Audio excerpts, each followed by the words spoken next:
Please welcome CEO of Sustainable Energy for All and Special Representative of the UN Secretary General, Rachel Kyte.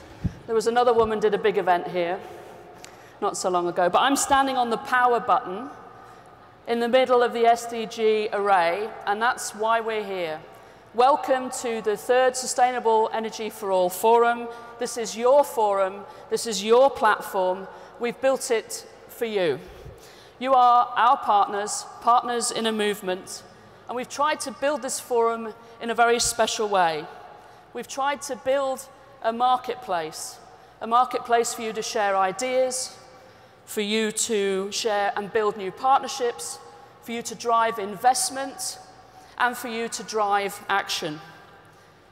We've tried to build something that will help this sustainable energy movement gain even further momentum. We've crafted the program so that at the start of each day, we will examine the latest evidence of where we are, where we've come from, and where we still have to go to. You will hear very soon the evidence from the latest global tracking framework. It is the dashboard that we use to measure progress towards Sustainable Development Goal 7.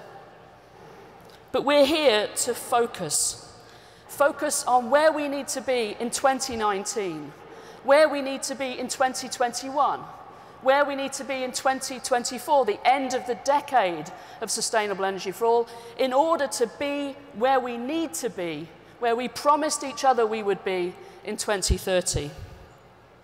We're here to highlight what's working, to celebrate success, and because we are a movement, we are here to interrogate what's not working, interrogate those failures, learn from them, and work out what we need to do differently and what we need to do more of. And beyond this forum, as people are still arriving, we will communicate through media and social media. We will be live streaming out to the world on the basis that success breeds success, and success will breed confidence, and confidence is what is needed for others to act, to follow your example. But we're also here to tell stories, because stories are what bind us together. Stories remind us of who we are. They remind us of where we are going. Stories help us imagine what success will look like and where we want to be. So I'm going to tell you a story. Some of you have heard me tell this story before, but stories need to be repeated. They need to be told and retold. So you close your eyes and you imagine that it is 2024. It is the end of the decade of Sustainable Energy for All, and you are standing in the corner of a town square, of a clean, bustling, busy town, somewhere on the edge of the Sahel. It used to be a dusty village. The desert used to move and wind and unwind the livelihoods of those people who tried to live there. But now, with agroforestry all around, people are rooted and being able to build a future for themselves. And it's dusk and the sun is going down, and you're standing there and you can see businesses all around the square, and the lights are on and people are working.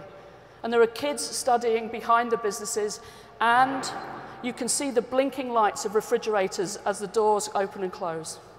And in the corner of the square, on the other side of the square, there is a clinic. Not a shack, but a multi-story clinic with lights on, and it's open for business. And you smile. Your sister's working inside. She went away and she trained. And she came back because she could use her vocation. She could use her skills in her own community and lift other people up. Unlike your mother, because when she had to practice, she was terrified that she would cause an infection because the autoclave failed because the energy went out. She was terrified that she would hold the flashlight between her teeth and not make a mistake when operating on a woman who was having difficulty in childbirth. But you smile now because you know it has all changed. Open your eyes. It changed. Why? Because there is sustainable, reliable, affordable, clean energy for all. And if we have sustainable energy for all, then we have heated schools. We have clinics that work. The evidence suggests that we can have this cheaper, easier, and quicker than many believe. But this will require focus and discipline and smart policy and more inclusive partnerships and vision and political leadership. The past is not a predictor of the future. We need to build the case. We need to tell the stories that will convince those who are not yet convinced to put a step in a different direction. More efficiency, more productive energy, more renewables, more integrated systems, more inclusive energy systems, that it's possible and it's feasible and that it will be rewarded in the market and at the ballot box. You are here today because you know that business as usual is not quite good enough. We lack speed and scale. We will have to step up and we will have to double down.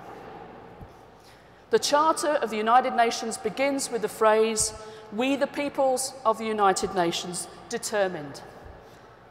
We the peoples, not we the few, not the we connected, not the we who can breathe clean air. We the peoples, not just the fortunate. Sustainable energy for all keeps hospitals running. It keeps schools warm. It keeps schools lit. It generates jobs as communities benefit from businesses coming into cities with clean air. It pumps water for sustainable agriculture. It keeps food fresh and medicine safe. Sustainable energy for all is dignity for all. We are the peoples. We are the peoples determined. We are here for these 3 days to see how we can go further and faster together, not just for the few, but for the all. Thank you.